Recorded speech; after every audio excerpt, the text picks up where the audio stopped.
Hello, everyone, and welcome to FI News Review. I'm 𝗟𝗶𝗱𝗲. In this segment, we cover significant news items within the food and beverage industry.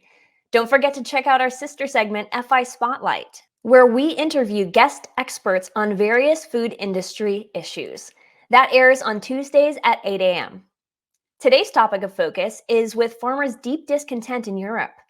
It's serious. Across the European continent, from Spain to France to Italy, farmers have done everything from blocking traffic to lighting fires in the streets to heading to capital cities in masses of tractor convoys to sound their furies.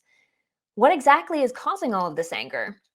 Here to talk more about this with me is Chris Shadle, writer and research analyst for the Food Institute. Hey, Chris, thanks for joining me today. Hey, Brittany, happy to be here. Thank you. So tell me, what exactly is the situation here? Why are European farmers so upset?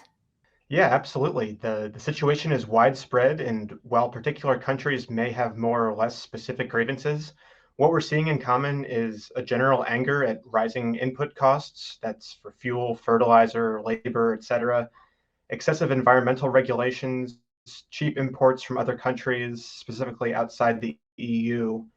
And it's generally more expensive to produce greener food, but the question is who's paying for that? Consumers don't want to at the grocery stores or aren't able to, and likewise, farmers don't want to also.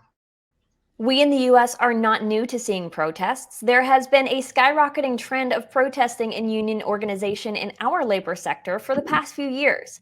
So why is this so significant? First of all, the scope here is significant. We've seen protesters from the UK, Ireland, Poland, Germany, France, Belgium, Italy, Spain, Greece, Romania, and Hungary. And we know farmers aren't in it for the money. Whenever this many have organized and gathered to say something is wrong with the status quo, it would generally behoove society to at least listen. And these protests have been significant already, in that actually some legislatures have more than just listened. They've already begun to back off of some of the more stringent regulations that had been proposed. A previous draft of the EU target had seen agriculture would need to cut their non-CO2 emissions by 30% by 2040.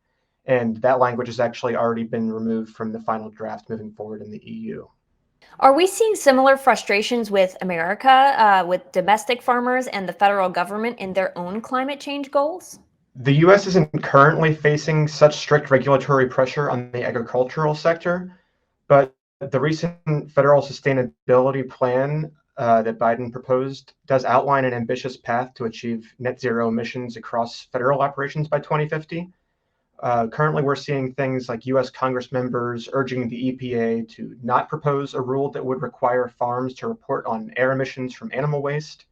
And the general fear is that, akin to Europe, stringent climate policies could place undue pressure on US agriculture, potentially increasing food prices and affecting food security. Thank you so much for your insights, everyone. Chris Shadle, FI's very own writer and research analyst. Thanks so much for your time today.